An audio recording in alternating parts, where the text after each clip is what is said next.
नमस्कार सर्व भावी अधिकारी मित्रमैत्रिणींचं सहर्ष स्वागत अनअकॅडमी महाराष्ट्र एक्झाम या यूट्यूब चॅनलवरती। आज दिनांक 8 जानेवारी 2021 चालू घडामोडींमध्ये जे काही महत्त्वाची न्यूज आहेत जे की MPSC आणि सरळ सेवा एक्झामसाठी युजफुल आहेत, MPSC सर्वच एक्झामसाठी, ते न्यूज आपण आजच्या लेक्चरमध्ये कव्हर करणार आहे। फ्रेंड्स, सकाळी 7 वाजता मी लाईव्ह येऊ शकलो नाही। लाईव्ह ह्यासाठी येऊ शकलो नाही, काही टेक्निकल प्रॉब्लेम येत होते। आता तुम्हाला थोडंसं विश्वास बसणार नाही की कंटिन्युअस टेक्निकल प्रॉब्लेम कसं चालला आहे, कारण 1 तारखेपासून आपला चालू घडामोडीच्या सेशनमध्ये बराच खंड पडलेला आहे, बऱ्याच अडचणी आलेल्या आहेत। थोडंसं तांत्रिक अडचण म्हणजे पूर्वी अनअकॅडमी लाईव्ह MPSC यूट्यूब चॅनलवरती काम होत होता, आता अनअकॅडमी महाराष्ट्र एक्झाम या यूट्यूब चॅनलवरती आपला लेक्चर्स होणार आहेत। सो थोडं चेंजेस, इंटरनल चेंजेस होते, त्या इंटरनल चेंजेसमुळे थोडं मागं पुढं टेक्निकल एरर होत होत्या। प्लीज सर्वांनी समजून घ्या, ठीक आहे। आनंद बिराज जर खोटं बोलत आहे तुम्हाला हे पण विश्वास ठेवा।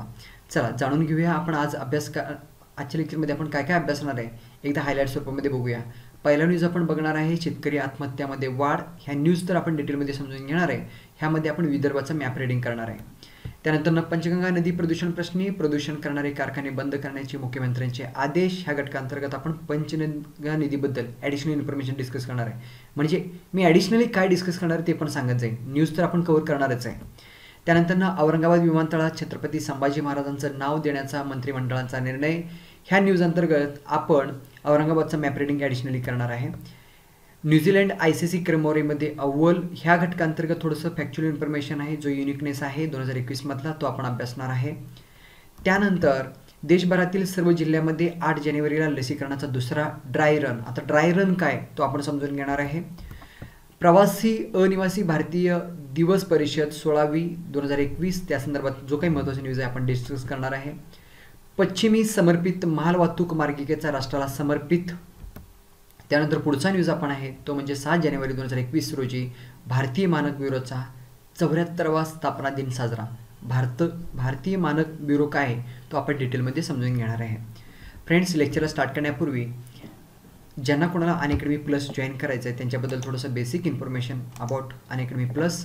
अनअकॅडमी प्लस काय आहे वगैरे वगैरे, त्याचा फायदा काय असतो आपण लेक्चरच्या शेवटी डिस्कस करू। फक्त तत्पूर्वी मी एकच सांगेन, ज्या विद्यार्थी मित्रमैत्रिणींना अनअकॅडमी प्लस जॉईन करायचं आहे त्यांनी आनंद बिराजदार हा रेफर कोड वापरा आणि अनअकॅडमी प्लस जॉईन करा। Let's cracks MPSC with India's largest Unacademy e learning online प्लॅटफॉर्मवरती।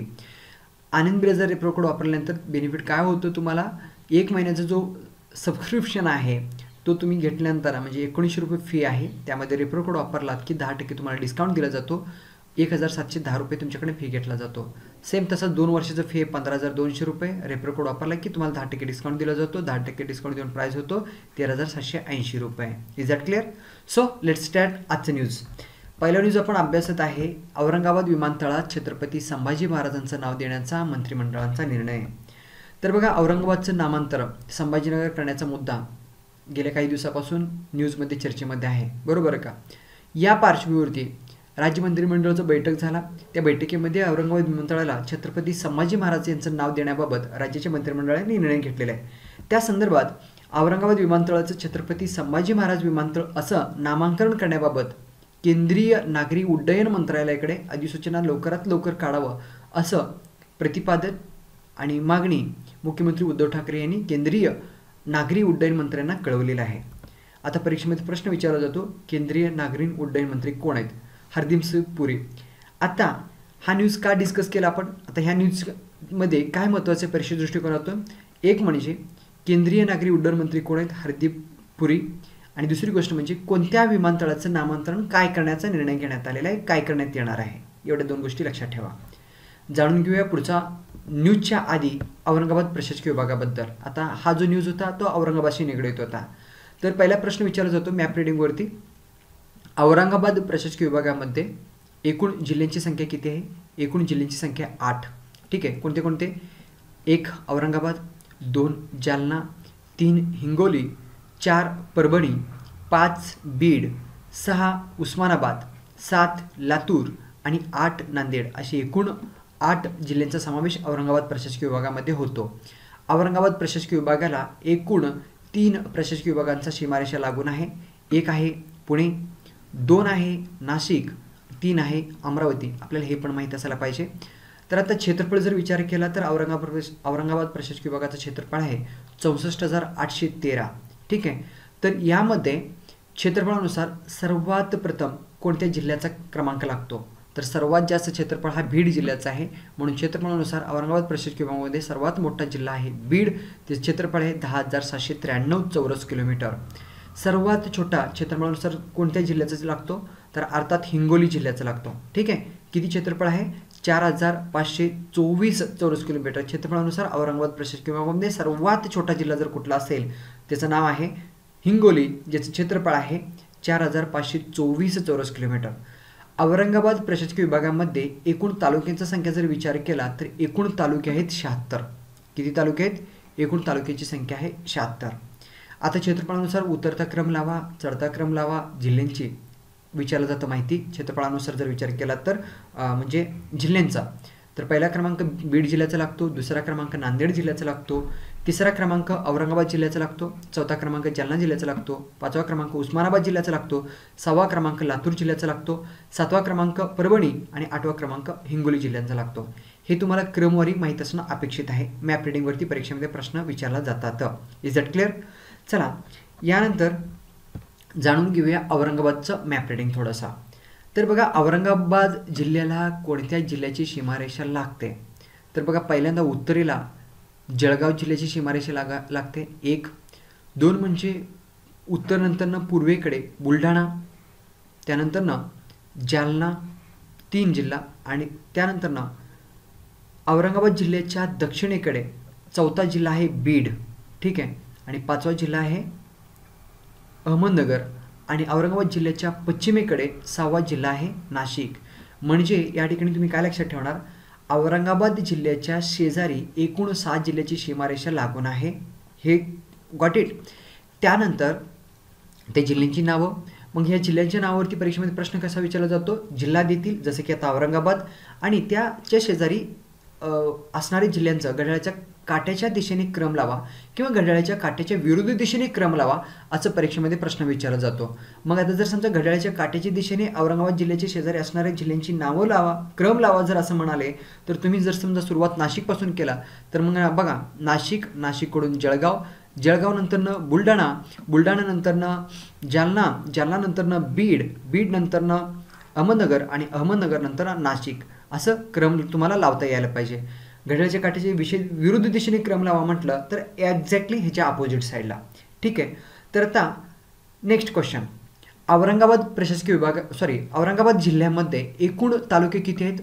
औरंगाबाद प्रशासकीय विभागामध्ये 76 तालुके आहेत आणि औरंगाबाद एकट्या जिल्ह्यामध्ये तालुके आहेत 9. ठीक आहे. आता कोणते कोणते? तर बघा सर्वात उत्तरेला आहे जिचं नाव आहे सोयगाव. ठीक आहे. सर्वात उत्तरेला सोयगाव. त्यानंतर सोयगावच्या दक्षिणेकडे सिल्लोड, या ठिकाणी 2 नंबर सिल्लोड. 3 नंबर जो आहे कन्नड. त्यानंतर 4 नंबर जो आहे या ठिकाणी तुम्ही बघू शकता वैजापूर. त्यानंतर 5 नंबर जो आहे तर तो आहे खुलताबाद. 6 नंबर जो आहे तर तो फुलंब्री. कुठला आहे? फुलंब्री. त्यानंतर 7 नंबर जो आहे तर तो आहे गंगापूर. 8 नंबर जो आहे तर तो औरंगाबाद आणि 9 नंबर जो आहे पैठण. अशा प्रकारे औरंगाबाद जिल्ह्यामध्ये एकूण तालुक्याची संख्या आहे 9. मॅप रिडिंगवरती कशा प्रकारचे प्रश्न विचारले जाऊ शकतात त्या अनुषंगाने आपण सर्व गोष्टी कव्हर केल्या. जाणून घेऊया. बघा फ्रेंड्स, मी तुम्हाला कमेंटमेंट केल्याप्रकारे न्यूज घटकांतर्गत त्याच्या रिलेव्हंट इतर मॅप रिडिंग पण आपण कव्हर केला. जाणून घेऊया पुढचा न्यूज. पंचगंगा नदी प्रदूषण प्रश्नी प्रदूषण करणारे कारखाने बंद करण्याचे मुख्यमंत्र्यांचे आदेश. तर आता न्यूज काय आपण डिटेलमध्ये समजून घेण्याचा प्रयत्न करूया. पंचगंगा नदीच्या प्रदूषणास कारणीभूत उद्योगावरती कारवाई करण्यात यावी असे त्यांना, आणि नुसतं कारवाईच नाही तर थेट टाळे लावण्यात यावे असं सक्त आदेश मुख्यमंत्री उद्धव ठाकरे यांनी दिले आहे. फ्रेंड्स, मी जो आता सांगितलं म्हणजे असं कंटिन्युअस आदेश निघतात आणि ते आदेशचं काही एवढं होत नाही इम्पॅक्ट वगैरे वगैरे जे मी बोललो आता. ठीक आहे. सो लक्षात घ्या, हे न्यूजमध्ये टीका करण्यात आला होता. जो करण्यात आला होता तोच मी ॲज इट इज हे केलेलं आहे आणि हे माझं वैयक्तिक मत नाही, हे सर्वांचंच मत आहे. ठीक आहे. तर बघा, कोल्हापूर जिल्ह्याची जीवनदायी म्हणून पंचगंगा नदीला ओळखली जाते. हा जो स्टेटमेंट आहे जो आपण आता बघितला, ह्यावरती परीक्षेमध्ये प्रश्न विचारला गेलेला आहे. कोणत्या नदीला कोल्हापूर जिल्ह्याची जीवनदायी म्हणून ओळखली जाते? त्या नदीचं नाव आहे पंचगंगा. कोणत्या जिल्ह्यामध्ये? कोल्हापूर जिल्ह्यामध्ये. तर आता पंचगंगा नदी चर्चेमध्ये आहे, तर त्याबद्दल डिटेलमध्ये समजून घेऊया. पंचगंगा ही नदी जी आहे तर कृष्णेची उजव्या तीरावरची प्रमुख उपनदी आहे. मग परीक्षेमध्ये प्रश्न विचारला जातो कृष्णाला पंचगंगा नदी कोणत्या तीरावरती कोणत्या बाजूने येऊन मिळते तर उजव्या तीराने, असं तुम्ही त्याचं उत्तर ठेवा म्हणजे लक्षात घ्या. त्यानंतर पंचगंगा नदीचा उगम म्हणजे उजव्या तीरावरती लक्षात आला फ्रेंड्स. तर बघा कृष्णा नदी वाहते कसे, कृष्णा नदी जी आहे तर बघा सह्याद्री पर्वतामध्ये उगम पाहून पश्चिमेकडून पूर्वेकडे वाहते. आता उजवा तीर म्हणजे हा झाला पंचगंगा म्हणजे कृष्णा नदीचा उजवा तीर हा, डावा तीर हा म्हणजे बघा डावीकडून म्हणजे समजा एक व्यक्ती आहे तर असं वाटचाल करत आहे नाही का, मग त्या व्यक्तीचं डावी बाजू म्हणजे वरचा म्हणजे उत्तरेकडचा, उजवी बाजू म्हणजे खालचा दक्षिणेकडचा. ठीक आहे. सो पंचगंगा नदी जी आहे तर ते कृष्णा नदीला उजव्या तीरावरून येऊन मिळते, असं त्याचं तुम्ही स्टेटमेंट लक्षात ठेवा. सेम असंच प्रश्न विचारतात. बघा पंचगंगा नदीचा उगम कुठं होतो तर कोल्हापूर जिल्ह्यामधील दूधगंगा डोंगर रांगेमध्ये. कुठं? दूधगंगा डोंगर रांगेमध्ये भोगवती नदी सुरुवातीला उगम पावते. पुढं जाऊन चिखली तालुका करवीर, त्यालाच दुसरं नाव कोल्हापूर पण म्हणतात, जिल्हा कोल्हापूर या ठिकाणी कुंभी, त्यानंतर कासारी, त्यानंतर तुळशी या तिच्या उपनद्या येऊन मिळतात. कोणत्या नदीला? अर्थात भोगावती नदीला. राईट. त्यानंतर ना पुढे भोगावती, तुळशी, कासारी, कुंभी आणि गुप्त नदी जिचं नाव आहे सरस्वती यांचा एकत्रित प्रवाह प्रयाग या ठिकाणापासून पुढं पंचगंगा या नावाने ओळखले जाते. लक्षात आला का? म्हणजे सुरुवातीचं नदी आहे भोगावती नदी हे लक्षात ठेवा. ती उगम कुठं पावते भोगावती नदी तर दूधगंगा डोंगर रांगावरती. Is that clear? पुढं जाऊन भोगावती नदीला कुंभी, कासारी, तुळशी या ज्या नदी आहेत करवीर तालुक्यामध्ये चिखली या ठिकाणी कोल्हापूर जिल्ह्यामध्ये येऊन मिळतात आणि तिथून पुढचा प्रवास चालू होतो भोगावती, तुळशी, कासारी, कुंभी आणि गुप्त सरस्वती नदी. 5 नद्यांचा समूह आहे म्हणून पंचगंगा असं म्हणतात. ठीक आहे. या एकत्रित प्रवाह जो आहे तो चिखलीपासून सुरू होतो पुढे जाऊन. ठीक आहे. आणि तिथून पुढच्या प्रवासाला पंचगंगा या नावाने ओळखलं जातं. पंचगंगा नदीचं एकूण लांबी पण परीक्षेमध्ये प्रश्न विचारला जातो. तर एकूण लांबी आहे 83 किलोमीटर. लक्षात ठेवा. महाराष्ट्राची ऐतिहासिक राजधानी कोल्हापूर तसंच इचलकरंजी हे जे शहर आहेत तर ते प्रामुख्याने पंचगंगा नदीवरती वसलेले आहेत, हे पण लक्षात ठेवा. पन्हाळा, गगनबावडा व कोल्हापूर तालुक्याचा पंचगंगा नदी वाहते. म्हणजे कोणत्या तालुक्यामधून पंचगंगा नदी वाहते असं पण परीक्षेमध्ये प्रश्न विचारला तर बघा कोल्हापूर जिल्ह्यामधील पन्हाळा, दुसरा आहे गगनबावडा, तिसरा आहे कोल्हापूर या तालुक्यातून पंचगंगा नदी वाहते. पंचगंगेचा मूळ प्रवाह जो आहे म्हणजे पंचगंगेचा मूळ प्रवाह असलेला भोगावती नदीवरती छत्रपती शाहू महाराज यांनी बांधलेला राधानगरी जलाशय आहे. ठीक आहे. आता राधानगरी जलाशयाला कोणत्या नावाने ओळखलं जातं तर लक्ष्मीसागर जलाशय म्हणून ओळखलं जातं. हे पण तुम्ही त्याचं नावं लक्षात ठेवणं अपेक्षित आहे. किंवा असं पण परीक्षेमध्ये प्रश्न विचारला जातो तर कोणत्या नदीवरती छत्रपती शाहू महाराजांनी धरण बांधला होता, जलाशय बांधला होता असं परीक्षेमध्ये प्रश्न विचारला तर राधानगरी हा धरण भोगावती नदीवरती कुणी बांधला होता? छत्रपती शाहू महाराजांनी. राईट. लक्षात आला. तर बघा पंचगंगा नदी जी आहे नृसिंहवाडी या ठिकाणी कृष्णेला जाऊन मिळते. म्हणजे कृष्णेला कोणत्या ठिकाणी जाऊन मिळते त्या ठिकाणाचं नाव लक्षात ठेवा. म्हणजे समजा ही कृष्णा नदी अशी वाहते.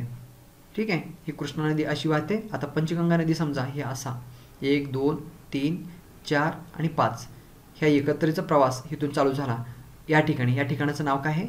नृसिंहवाडी. नृसिंहवाडी.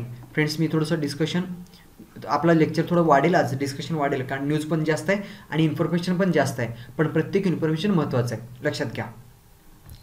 यानंतर जाणून घेऊया पुढचा न्यूज. शेतकरी आत्महत्यामध्ये वाढ. जाणून घेऊया पुढचा न्यूज. शेतकरी आत्महत्यामध्ये वाढ. पश्चिम विदर्भातील आत्महत्याग्रस्त 5 जिल्ह्यांमध्ये वर्षभरामध्ये म्हणजे गेल्या वर्षभरामध्ये 1206 शेतकऱ्यांनी जीवनदान संपवलेलं आहे. 2020 या वर्षामध्ये गत 14 वर्षातील सर्वाधिक शेतकरी आत्महत्येची घटना या 5 जिल्ह्यांमध्ये झालेल्या आपल्याला बघायला मिळतात. तर बघा 2006 मध्ये सर्वात जास्त 1295 शेतकऱ्यांनी या ठिकाणी आत्महत्या केल्या होत्या. राईट. तर विदर्भातील यवतमाळ, बुलढाणा, अमरावती, अकोला, वाशिम व वर्धा या 6 जिल्ह्यामध्ये 2001 पासून शेतकरी आत्महत्या होत असताना आपल्याला दिसून येतात. तर गत 2 दशकामध्ये म्हणजे जर 2 दशक म्हणजे 2010-2020 हे 2 दशक. ठीक आहे. तर या 2 दशकामध्ये विदर्भातील एकूण जवळपास 16,461 शेतकऱ्यांनी या ठिकाणी आत्महत्या केलेल्या आहे. ठीक आहे. तर 2020 या वर्षामध्ये अमरावती या जिल्ह्यामध्ये सर्वाधिक शेतकरी आत्महत्या केलेले, त्यांची संख्या आहे 399. राईट. त्यानंतरनं क्रमांक म्हणजे अमरावती नंतरनं यवतमाळ 319, बुलढाणा 260, अकोला 136 आणि वाशिम 92. फ्रेंड्स, हा लोकसत्तामध्ये न्यूज होता. ठीक आहे, एक इन्फॉर्मेशन न्यूज होता, आपल्याला माहीत असायला पाहिजे. ह्यामध्ये परीक्षेमध्ये प्रश्न मे बी विचारला तर विचारू शकतात, किंवा म्हणजे कोणत्या जिल्ह्यामध्ये सर्वाधिक आत्महत्या करण्यात आलेला आहे किंवा किती आत्महत्या करण्यात आले हे आकडा थोडा आपल्याला माहीत असायला पाहिजे, राईट. कारण शेतकरी आत्महत्या हा इश्यू कंटिन्युअस चर्चेमध्ये असतो. Is that clear? तर आता याच न्यूजवरती आधारित थोडंसं पुढचं इन्फॉर्मेशन. शेतकरी आत्महत्येचं कारण काय, म्हणजे कोणत्या कारणामुळे शेतकरी आत्महत्या करतात? तर पहिली गोष्ट बघा, सर्वांनाच माहीत आहे, ते म्हणजे आर्थिक विवंचना. आर्थिक विवंचना कशामुळे निर्माण होतो? एक म्हणजे दुष्काळमुळे काय होतं? नापिकीमुळे काय होतं? कर्जबाजारीपणा. ठीक आहे, आणि त्यानंतर शासकीय योजनांच्या लाभासाठी होणारी अडवणूक, यामुळं काय होतं? शेतकरी त्रस्त राहतात आणि शेतकरी आत्महत्येसारखं एक टोकाचं पाऊल उचलतात. लक्षात आला का? म्हणजे हे सगळ्या गोष्टी एकमेकाशी निगडीत आहेत. पहिली म्हणजे सगळ्याचा मूळ मुद्दा आहे तो म्हणजे आर्थिक विवंचना. आर्थिक विवंचनेची कारणं दुष्काळ असेल, नापिकी असेल, रोजगार न मिळणे असेल, कर्जबाजारीपणा असेल, शासकीय योजनांच्या लाभासाठी होणारे अडवणूक असेल, हे सगळे गोष्टी आपण कव्हर केले. परीक्षेमध्ये प्रश्न ह्यावरून विचारला जातो. हा जो प्रश्न आहे म्हणजे परीक्षे दृष्टिकोनातून पण महत्त्वाचा आहे, राज्यसेवेचं वगैरे, आणि इंटरव्ह्यूच्या दृष्टिकोनातून पण महत्त्वाचा आहे. राज्यसेवेचं ज्यावेळेस तुम्ही इंटरव्ह्यू द्यायला जाता तर इंटरव्ह्यूच्या दृष्टिकोनातून देखील हा न्यूज महत्त्वाचा आहे, म्हणजे जो आपण आता कन्सेप्ट समजून घेतला. तर बघा, 2006 प्रमाणे 2020 या वर्षामध्ये आलेल्या काही विविध समस्या आहेत, त्या विविध समस्यामुळे शेतकरी तणावात आहे, बरोबर. आणि ही तणावात असतानाच कोरोना संकट पण आला. कोरोना संकट असतानाच नैसर्गिक आपत्ती आली, नापिकी झाली, प्रचंड पाऊस पण झाला. ठीक आहे, जसं की तूर असेल, हरभरा असेल, कापसाचे पैसे शेतकऱ्यांना मिळाले नाहीत, आणि यामुळे काय झालं, एकंदरीत शेतकरी वैतागून गेला. आणि यासोबतच ऑक्टोबर-नोव्हेंबर महिन्यापासून शेतकरी आत्महत्या प्रमाणामध्ये वाढ झालेली आपल्याला दिसून येते. तर आता या पार्श्वभूमीवरती आता चर्चेमध्ये कोण आहे? विदर्भ. तर आता विदर्भातील मगाशीच आपण आता औरंगाबाद प्रशासकीय विभाग समजून घेतला, तसं आता विदर्भ समजून घेऊया. विदर्भ यामध्ये विदर्भ हा प्रादेशिक विभागामध्ये 2 प्रशासकीय विभागांचा समावेश होतो. एक आहे अमरावती, दुसरा आहे नागपूर. ठीक आहे, एक आहे अमरावती प्रशासकीय विभाग, दुसरा आहे नागपूर प्रशासकीय विभाग. तर आता अमरावती प्रशासकीय विभागाचं आपण डिटेलमध्ये समजून घेऊया. अमरावती प्रशासकीय विभागामध्ये एकूण क्षेत्रफळ आहे 46,027 चौरस किलोमीटर. एकूण जिल्ह्यांची संख्या आहे 5 अमरावती प्रशासकीय विभागामध्ये. क्षेत्रफळानुसार अमरावती प्रशासकीय विभागामध्ये सर्वात मोठा जिल्हा आहे ज्याचं नाव आहे यवतमाळ, पहिल्या क्रमांकावरती. त्याचं क्षेत्रफळ आहे 13,590. आणि सर्वात लहान जिल्हा आहे ज्याचं नाव आहे वाशिम, अमरावती प्रशासकीय विभागामध्ये, ज्याचं क्षेत्रफळ आहे 5,153 चौरस किलोमीटर. ठीक आहे, म्हणजे पहिला क्रमांक कोणाचा लागतो? अर्थात यवतमाळ जिल्ह्याचा लागतो. आणि सर्वात 5वा क्रमांक कोणाचा लागतो? वाशिम जिल्ह्याचा. माफ करा. तर बघा, यवतमाळ, अमरावती, बुलढाणा, अकोला, वाशिम असं क्रमवारी तुम्ही सर्वांनी लक्षात ठेवा. अमरावती प्रशासकीय विभागामध्ये एकूण तालुक्याची संख्या आहे 54. अमरावती प्रशासकीय विभागाला एकूण 3 प्रशासकीय विभागांचा क्षेत्रफळ लागतो. एक म्हणजे नाशिक, 2 म्हणजे औरंगाबाद आणि 3 म्हणजे नागपूर. यानंतर जाणून घेऊया नागपूर प्रशासकीय विभाग. नागपूर प्रशासकीय विभागाचा एकूण क्षेत्रफळ आहे 51,377 चौरस किलोमीटर. नागपूर प्रशासकीय विभागामध्ये एकूण जिल्ह्यांची संख्या आहे 6. नागपूर प्रशासकीय विभागातला सर्वात मोठा क्षेत्रफळानुसार जिल्हा आहे ज्याचं नाव आहे गडचिरोली, 1 नंबर. ठीक आहे, आणि सर्वात लहान आहे भंडारा.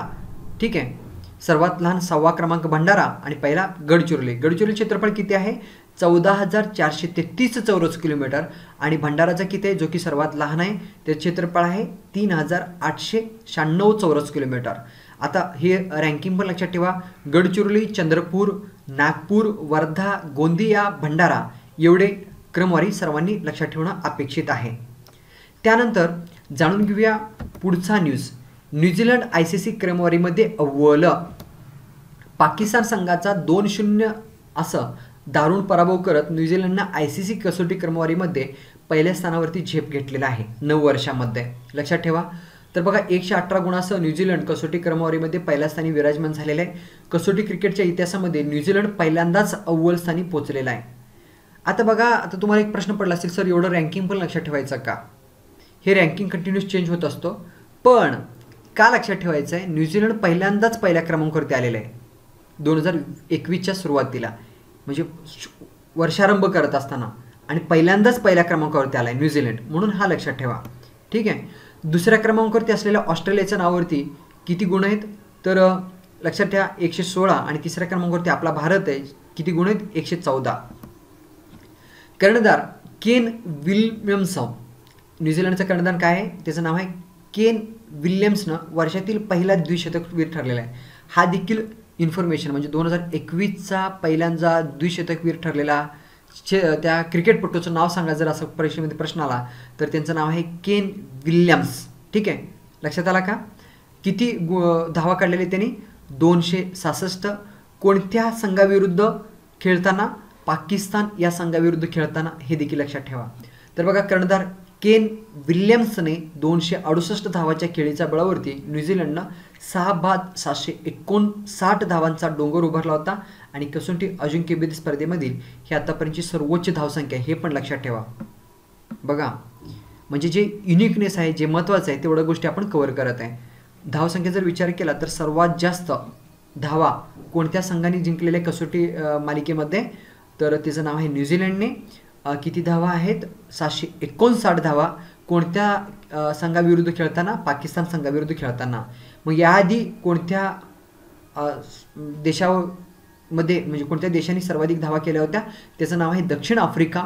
श्रीलंका विरुद्ध खेळत असताना 721 धावा त्यांच्या नावावरती होत्या. हे देखील इन्फॉर्मेशन लक्षात ठेवा. जाणून घेऊया म्हणजे लक्षात आलं का काय काय लक्षात ठेवायचं आहे. एक म्हणजे न्यूझीलंड जो की वर्षाच्या प्रारंभी पहिल्या क्रमांकावरती गेलेले आहे ICCच्या कसोटी रँकिंगमध्ये. त्यानंतर 2021चा मध्ये युनिकनेस म्हणजे कर्णधार केन विल्यम्सने काय केलेलं सर्वाधिक म्हणजे द्विशतक धावा सुरुवातीला कोणत्या संघाविरुद्ध पाकिस्तान संघाविरुद्ध एवढं लक्षात ठेवा. आणि सर्वाधिक धावा कोणत्या न्यूझीलंड संघाने कसोटीमध्ये किती 759 म्हणजे आतापर्यंत कसोटीमध्ये खेळताना एवढं धावा कुठल्या संघाने केलेलं नाही हे लक्षात ठेवा. जाणून घेऊया पुढचा महत्त्वाचा न्यूज. देशभरातील सर्व जिल्ह्यांमध्ये 8 जानेवारीला लसीकरणाचा दुसरा ड्राय रन. आता हा ड्राय रन काय आहे तो आपल्यासाठी महत्त्वाचा आहे.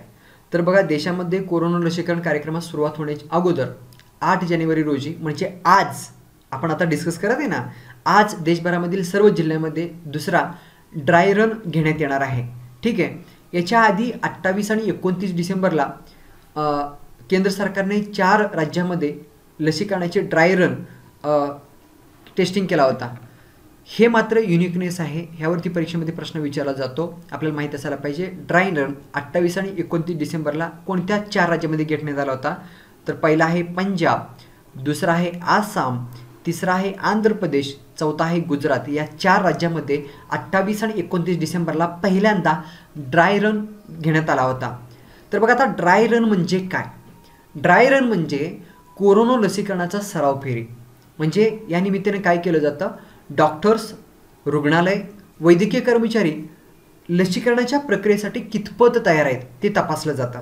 ठीक आहे, त्यासाठी देशाच्या विविध भागामध्ये यंत्रणा उभारण्यात येतात आणि कोरोना लसीचा परवानगी मिळाल्यानंतर या ठिकाणी सर्वप्रथम लसीकरणाला सुरुवात करण्यात येतो ज्या ठिकाणी ड्राय रन घेण्यात आलेला आहे. म्हणजे एक प्रकारे टेस्टिंग घेतलं जातं किती तत्पर आहे आणि कशा प्रकारे ही म्हणजे जो लसीकरणाचा कार्यक्रम आहे राबवण्यात येणार आहे किंवा राबवला जाऊ शकतो. तर बघा भारतामध्ये सीरम आणि ऑक्सफर्डने तयार केलेला कोविडशिल्ड आणि भारत बायोटेक कंपनीने तयार केलेला कोवॅक्सिन या दोन्ही लसींना आपत्कालीन वापरासाठी संमती भारतामध्ये देण्यात आलेली आहे. मग परीक्षेमध्ये प्रश्न असा पण विचारला जातो पहिल्यांदा भारतामध्ये कोणत्या 2 लस्यांना ठीक आहे त्या लसीचं नाव आपल्याला माहिती असायला पाहिजे की आपत्कालीन लस म्हणून वापरायला मान्यता देण्यात आला. तर एक आहे कोविडशिल्ड, दुसरा आहे कोवॅक्सिन. त्यानंतर कोविडशिल्ड कुणी तयार केला कोणत्या कंपनीने आणि कोवॅक्सिन कुणी तयार केला तर कोवॅक्सिन जो आहे तर तो भारत बायोटेकने तयार केला आणि कोविडशिल्ड जो आहे तर तो सीरम इन्स्टिट्यूट आणि ऑक्सफर्डने तयार केलेला आहे मिळून. हे लक्षात ठेवा. यानंतर बघा 13 ते 14 जानेवारीपर्यंत प्रत्यक्ष लसीकरणास देशामध्ये सुरुवात होण्याची देखील शक्यता वर्तवण्यात येत आहे. म्हणजे एक पॉझिटिव्ह न्यूज आहे फ्रेंड्स आपल्या सर्वांसाठी, दिलासादायक न्यूज आहे. लक्षात आला का काय काय लक्षात ठेवणार.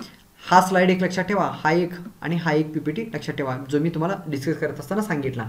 आणि ड्राय रन म्हणजे काय असतो तर प्रत्यक्षात लसीकरण करण्याआधी कशा प्रकारे करता येऊ शकतो ते लक्षात ठेवा. जाणून घेऊया पुढचा महत्त्वाचा न्यूज. तो आहे प्रवासी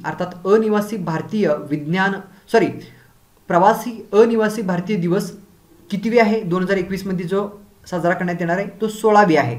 हे पण आपल्यासाठी महत्त्वाचं आहे. तर बघा का साजरा केला जातो प्रवासी किंवा अनिवासी भारतीय दिवस परिषद का साजरा केला जातो? तर बघा, परदेशामध्ये राहणाऱ्या भारतीयांना जोडून, म्हणजे जे आपले भारतीय आहेत जे येणार आहेत परदेशामध्ये राहतात, बरोबर, तर परदेशामध्ये राहणाऱ्या भारतीयांना जोडून आणि सामावून घेण्याच्या प्रक्रियेमध्ये मोलाची भूमिका बजावणारी प्रवासी भारतीय दिवस परिषद हा परराष्ट्र व्यवहार मंत्रालयाचा एक महत्त्वपूर्ण कार्यक्रम आहे. मग या ठिकाणी परीक्षेमध्ये प्रश्न विचारला जातो, प्रवासी अनिवासी भारतीय दिवस परिषद कोणाकडून आयोजित केला जातो? ही जी परिषद आहे तर ते परराष्ट्र व्यवहार मंत्रालयाकडून आयोजित केला जातो, हे लक्षात ठेवा. हा कार्यक्रम दरवर्षी कधी साजरा केला जातो? 9 जानेवारीला. कधी? 9 जानेवारीला. हा परिषद 9 जानेवारीला, हे देखील लक्षात ठेवा. तर बघा, ह्याची सुरुवात कधी करण्यात आला होता? 2003 मध्ये. 2003 मध्ये भारत सरकारने हा दिवस साजरा करण्यास सुरुवात केला होता, कारण 1915 मध्ये महात्मा गांधीजी, पूजनीय बापूजी नाही का, या दिवशी दक्षिण आफ्रिकेतून भारतामध्ये परतले होते. त्यांच्या स्मरणार्थ दरवर्षी 2003 पासून केंद्र सरकारने, ठीक आहे, प्रवासी अनिवासी भारतीय दिवस परिषद आयोजित करण्यात आलेला आहे. ठीक आहे.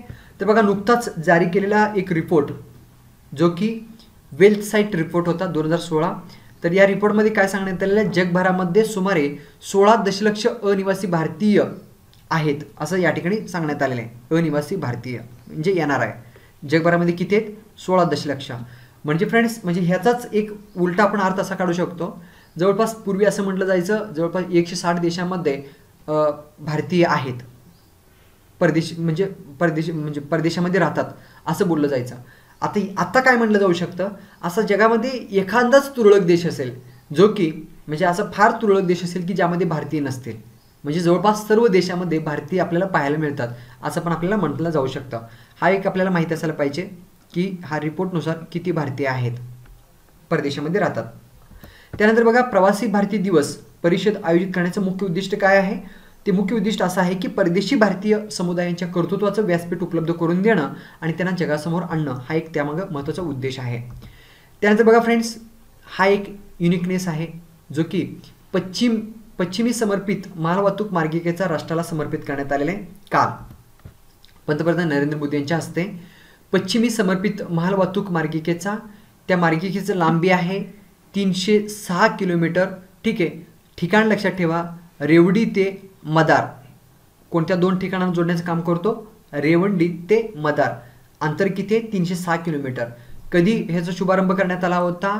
7, ठीक आहे, 7, हम साथ साथ आहे, लक्षात ठेवण्यासारखा नाही का. 7 जानेवारी 2021ला ह्याचं शुभारंभ करण्यात आला, राष्ट्राला समर्पित करण्यात आला होता. तर बघा, पश्चिमी समर्पित मालवाहतूक मार्गिका, बऱ्याच जणांना हे काय लक्षात आलं नसेल पण आता लक्षात होईल. वेस्टर्न डेडिकेटेड फ्रंट कॉरिडॉर आता लक्षात येईल. ठीक आहे. तर बघा, डेडिकेट फ्रंट कॉरिडॉर जो आहे तो असं मार्ग आहे ज्यावरती केवळ मालवाहतूक करणाऱ्या गाड्या धावण्यात येणार आहे. म्हणजे या मार्गावरती प्रवासी गाड्या धावण्यात येणार नाही. ह्याचं युनिकनेस म्हणजे फक्त मालवाहतूक करणाऱ्या गाड्या धावणार आहेत. कोणत्या 2 ठिकाणी? पहिल्यांदा सुरू करण्यात आल्या रेवंडी आणि मदार या ठिकाणी. ठीक आहे. म्हणजे याआधी मालवाहतूक करणाऱ्या गाड्या आणि प्रवासी वाहतूक करणाऱ्या गाड्या या एकाच मार्गावरून धावायच्या. त्यामुळे काय व्हायचं? मालवाहतुकीच्या गाड्यांना वाहतुकीसाठी बराच वेळ लागायचा. आता ह्याचा पॉझिटिव्हनेस काय होणार आहे? म्हणजे वेस्टर्न डेडिकेटेड फ्रंट कॉरिडॉरमुळे काय होणार आहे? तर मालवाहतूक गाड्या लवकर प्रवास करू शकणार आहेत आणि यामुळे विकासाला चालना भेटणार आहे. राईट. यासोबतच विजेवरती चालणारा, म्हणजे काल 7 जानेवारी 2021ला विजेवरती चालणारा 1.5 किलोमीटर लांबीचा जगातला पहिला double stack long hall container ट्रेनला देखील नरेंद्र मोदी यांनी हिरवा झेंडा दाखवलेला आहे. लक्षात घ्या, न्यू एटली ते न्यू किशनगड या दरम्यान ही सेवा सुरू करण्यात आलेली आहे. अंतर आहे 1.5 किलोमीटर. ठीक आहे. तर बघा, आत्ता म्हणजे यामुळे काय झालं की जगातील काही मोजक्याच प्रगत देशामध्ये भारत जाऊन पोहोचलेला आहे. हा एक युनिकनेस सर्वांनी लक्षात ठेवा. आता फ्रेंड्स, आजच्या न्यूज डिस्कशनमध्ये मी प्रश्न घेतलेला नाही आहे, कारण जर समजा मी प्रश्न घेतला असता तर न्यूज खूप मोठा गेला असता नाही का. पण मी डिस्कस करत असतानाच काय इन्फॉर्मेशन महत्त्वाचं आहे, तुम्ही काय लक्षात ठेवलं पाहिजे, कशावरती प्रश्न विचारले जातात हे पण मी तुम्हाला वेळोवेळी सांगत आहे. जाणून घेऊया पुढचा महत्त्वाचा न्यूज. तो आहे 7 जानेवारी 2021 रोजी भारतीय मानक ब्युरोचा 74वा स्थापना दिन साजरा करण्यात आलेला आहे. तर बघा, केंद्रीय ग्राहक व्यवहार अन्न व सार्वजनिक वितरण व वाणिज्य व उद्योग व रेल्वे मंत्री पियुष गोयल 6 जानेवारी 2021 रोजी भारतीय मानक ब्युरोच्या 74व्या स्थापना दिनी सोहळ्याला उपस्थित होते. ह्या घटकावरती जो आपण आता डिस्कस केला, परीक्षेमध्ये प्रश्न काय विचारला जाऊ शकतो, तर म्हणजे जे पियुष गोयल आहेत त्यांच्याकडे कोणत्या कोणत्या खात्याचे मंत्री आहेत ते, एक म्हणजे केंद्रीय ग्राहक व्यवहार मंत्री आहेत ते, एक 2 म्हणजे अन्न व सार्वजनिक वितरण मंत्री आहेत, 3 म्हणजे वाणिज्य मंत्री आहेत, 4 म्हणजे उद्योग मंत्री आहेत आणि 5 म्हणजे रेल्वे मंत्री आहेत. एवढे 5 विभाग त्यांच्याकडे देण्यात आले. वाणिज्य मंत्री, उद्योग मंत्री, रेल्वे मंत्री, ठीक आहे, केंद्रीय ग्राहक व्यवहार मंत्री, अन्न व सार्वजनिक वितरण मंत्री. लक्षात आला का? म्हणजे ह्या घटकावरती एवढं आपल्याला इन्फॉर्मेशन माहिती असायला पाहिजे. म्हणजे एखाद्या मंत्र्याचं नाव देतील आणि कोणत्या डिपार्टमेंटचे ते मंत्री आहेत असं पण परीक्षेमध्ये प्रश्न विचारत देतील. असे प्रश्न विशेषतः सरळ सेवा परीक्षेमध्ये विचारले जातात. जसं की पोलीस भरती असतील, तलाठी असेल, ग्रामसेवक असेल, कृषी सेवक असेल, आरोग्य सेवक असेल, अशा परीक्षेमध्ये प्रश्न अशा प्रकारचा विचारला जाऊ शकतो, जो मी तुम्हाला आत्ता सांगितला. तर बघा, भारतीय मानक ब्युरो अर्थात BIS यांनी कसोटी आणि हॉलमार्किंग व गुणवत्ता नियंत्रण विषयावरती प्रमाणपत्र अभ्यासक्रम सुरू केल्याची घोषणा पियुष गोयल यांनी सांगितलेलं आहे. ठीक आहे, तर त्यांचं मंत्रालय तुम्हाला माहितीच आहे किती खात्याची मंत्री आहेत ते. काय चालू केलेलं आहे? कसोटी आणि हॉलमार्किंग व गुणवत्ता नियंत्रण विषयावरती प्रमाणपत्र अभ्यासक्रम सुरू केलेला आहे. कुणी सुरू केलेला आहे? BIS म्हणजे काय? भारत मानक ब्युरो ऑफ इंडियन स्टँडर्ड्स म्हणजेच BISचा फुल फॉर्म पण विचारतात. हा जो अभ्यासक्रम आहे तर तो A आणि H कर्मचाऱ्यांसाठी आणि गुणवत्ता नियंत्रण कर्मचाऱ्यांमधील जो क्षमताची दरी साधणे आणि देशभरातील A आणि H केंद्रामध्ये सक्षम मनुष्यबळ उपलब्ध करून देणे हे दुहेरी उद्दिष्ट ठेवून हा अभ्यासक्रम सुरू करण्यात आलेला आहे. यामुळे काय होणार आहे, तर उद्योग असेल विशेषतः MSME किंवा गुणवत्तेचे मूल्यांकन करण्यासाठी आत्मनिर्भर होतील, राईट. आणि यामुळे सरकारच्या मेक इन इंडिया आणि कौशल्य भारत उपक्रमांना चालना भेटणार आहे, प्रोत्साहन भेटणार आहे. जाणून घेऊया पुढचा न्यूजच्या आधी भारत मानक ब्युरोबद्दल. हा जो लोगो आहे फ्रेंड्स, हा लोगोवरती परीक्षेमध्ये प्रश्न विचारला जातो. हा लोगो कोणाचा आहे? म्हणजे हा ब्ल्यू कलरमधला आणि त्याच्या खाली हा, आणि हे देणार नाहीत, कदाचित हे पण दिलं तर देतील एक्झाममध्ये किंवा नाहीत देणार. म्हणजे मानक पथदर्शक कधी दिलं तर देतील किंवा नाही देतील. मानक पथदर्शक म्हणजे तुम्हाला हिंट मिळतो, कदाचित एक्झाममध्ये देणार नाहीत. मग हे एवढं देतील, ब्ल्यू कलरमधला त्यातला रेड आणि त्याच्या खालचा हा ब्ल्यू. ठीक आहे, म्हणजे हा जो हॉलमार्क आहे, हा जो चिन्ह आहे, राईट, परीक्षेमध्ये प्रश्न म्हणजे बोध चिन्ह, त्यावरती परीक्षेमध्ये प्रश्न विचारला जाण्याचं प्रमाण आता अलीकडे वाढत आहे. किमान एखादा प्रश्न विचारतात, हे लक्षात ठेवा. तर बघा, भारत मानक ब्युरो आपण समजून घेत आहे. भारत मानक ब्युरोचे संस्थापक संचालक कोण होते? त्याचं नाव आहे पद्मश्री डॉक्टर लालसी वर्मन. काय नाव आहे? डॉक्टर लालसी वर्मन. तर बघा, ब्युरो ऑफ इंडियन स्टँडर्ड ही भारतातील राष्ट्रीय मानक संस्था म्हणून काम करते, राष्ट्रीय मानक संस्था आहे.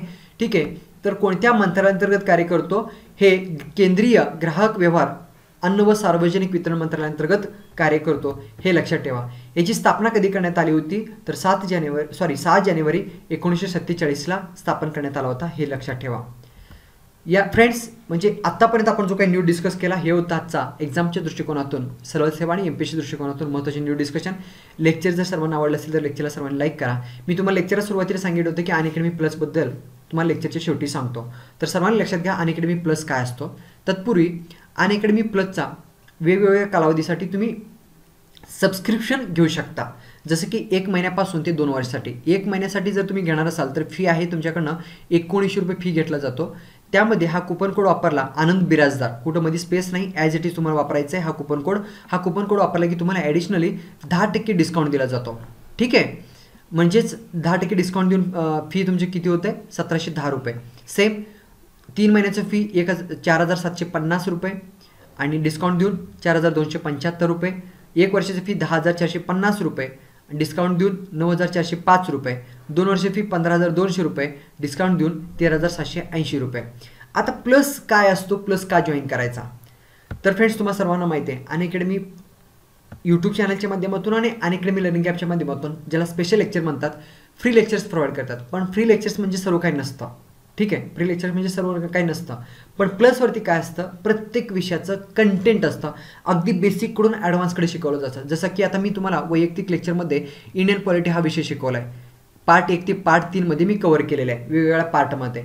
ह्यामध्ये मी काय केलं, इंडियन पॉलिटी, भारतीय राज्यव्यवस्था अगदी बेसिककडून ॲडव्हान्समध्ये प्रत्येक कन्सेप्ट या ठिकाणी क्लिअर केलेला आहे. त्यानंतर बघा, राज्यसेवा मुख्य परीक्षा पेपर क्रमांक 3 मध्ये शासकीय योजनेवरती प्रश्न विचारला जातो. भडीमारा असतो नुसतं शासकीय योजनांचा, ठीक आहे. तर परीक्षेमध्ये ज्या धर्तीवरती परीक्षेमध्ये प्रश्न विचारला जातो त्या धर्तीवरती मी सेंट्रल आणि स्टेट गव्हर्नमेंटच्या स्कीमचा एक क्रॅश कोर्स लॉन्च केला आहे. फक्त 5 लेक्चरमध्ये. 5 लेक्चरमध्ये जवळपास 100पेक्षा अधिक शासकीय योजनांचा आपण माहिती घेतलेला आहे. त्यानंतर इंटिग्रेटेड कंबाईंड बॅच कोर्स, यामध्ये मी महाराष्ट्र भूगोल शिकवलेले आहे. अगदी बेसिककडून ॲडव्हान्सकडे सर्व गोष्टी कव्हर केलेल्या आहे. 3 पुस्तकांचा अभ्यास करून फक्त दररोज 1.5 तास ह्या हिशोबाने, म्हणजे बघा कमीत कमी कालावधीमध्ये जास्त इफेक्टिव्ह अभ्यास करू शकता प्लसवरती. जसं की लक्ष्य राजसेवा प्रिलिम्स स्टुडंट या बॅच कोर्समध्ये करंट अफेअर्स शिकवले. एकंदरीत मला सांगायचं असं आहे, अनअकॅडमी प्लसवरती 150पेक्षा जास्त एज्युकेटर सध्याला कार्यरत आहेत. मग हे 150पेक्षा जास्त एज्युकेटर काय करतात, तर ते वैयक्तिक कोर्सेस घेतात, तसंच बॅच कोर्सेस पण घेतात. जसं की आता बघा एक कोर्स सुरू आहे, MPSC PSI main comprehension batch course. या बॅच कोर्समध्ये मी GK म्हणजे करंट अफेअर्स हा घटक कव्हर, म्हणजे मी काय काय शिकवते या बॅच कोर्समध्ये. GK तुम्हाला सर्वांना माहिती आहे, कंबाईनचा मुख्य परीक्षा पेपर क्रमांक 1 सामान्य ज्ञान, त्याला GK म्हणतात, जनरल नॉलेज. त्यामध्ये 3-4 गोष्टी कव्हर होतात. एक म्हणजे राईट टू इन्फॉर्मेशन ॲक्ट, त्यानंतर महाराष्ट्र लोकसेवा हक्क अधिनियम, त्यानंतर संगणक, आणि त्यानंतर चालू घडामोडी. हे घटक मी कव्हर करणार आहे. म्हणजे असे वेगवेगळे बॅच कोर्सेस आणि वेगवेगळे वैयक्तिक कोर्सेसच्या माध्यमातून तुम्ही अनेक MPSCचा कुठल्याही परीक्षेत तयारी करू शकता. ह्याचा अर्थ असा नाही की अजून एक सर्वात महत्त्वाचं म्हणजे तुम्ही ॲडमिशन घेत असताना, सबस्क्रिप्शन घेत असताना तुम्ही फक्त कंबाईनसाठी ॲडमिशन घेत नाही, तुम्ही फक्त राजसेवेसाठी ॲडमिशन घेत नाही, तुम्ही फक्त पोलीस भरतीसाठी ॲडमिशन घेऊ शकत नाही, म्हणजे घेत नाही. तर तुम्ही फक्त एकदा ॲडमिशन घेतली की सर्व एक्झामची तयारी करू शकता. तुम्हाला पोलीस भरती तयारी करायचं आहे, करा. फक्त त्यासाठी एकच ॲडमिशन आहे. MPSCची तयारी करता, राजसेवेचं एकच ॲडमिशन, कंबाईनची तयारी करता एकच ॲडमिशन. लक्षात आला का? सो अशा प्रकारचं दररोज आठवड्याला एक नवीन बॅच कोर्स सुरू होत असतो. आरंभ राजसेवा प्रिलिम्स फास्ट्रॅक बॅच कोर्स, यामध्ये फक्त 45 दिवसामध्ये रिव्हिजन होणार आहे तुमचा. निश्चय MPSC राजसेवा मेन्स बॅच कोर्स, ठीक आहे. यामध्ये तुमचं कंप्लीट मेन्स कव्हर होणार आहे. जसं की किरण गायकवाड सर असतील, अभिजित राठोड सर असतील, आशालता कुटे मॅडम असतील, असे वेगवेगळे एज्युकेटर आहेत, त्यांच्या माध्यमातून तुम्ही तयारी करू शकता.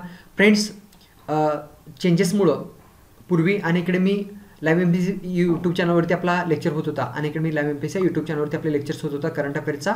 इथून पुढे आपला अनअकॅडमी महाराष्ट्र एक्झाम या यूट्यूब चॅनलवरती लेक्चर्स होणार आहेत करंट अफेअर्सचे.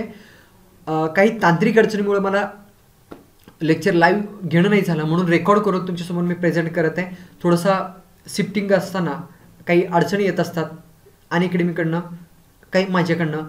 तर माझ्याकडनं काही कमी, म्हणजे माझ्याकडं काही तोच राहणार टेक्नॉलॉजी, पण अनअकॅडमीकडनं मुळात प्रॉब्लेम येत होता. सो प्लीज सर्वांनी समजून घ्या, सहकार्य करा. सर्व न्यूज होतील, पाठीमागे राहिलेले सर्व न्यूज आपण पुढच्या काही दिवसामध्ये कव्हर करू. Thank you so much for today new discussion. Have a good day everyone. जय हिंद ऑल ऑफ यू.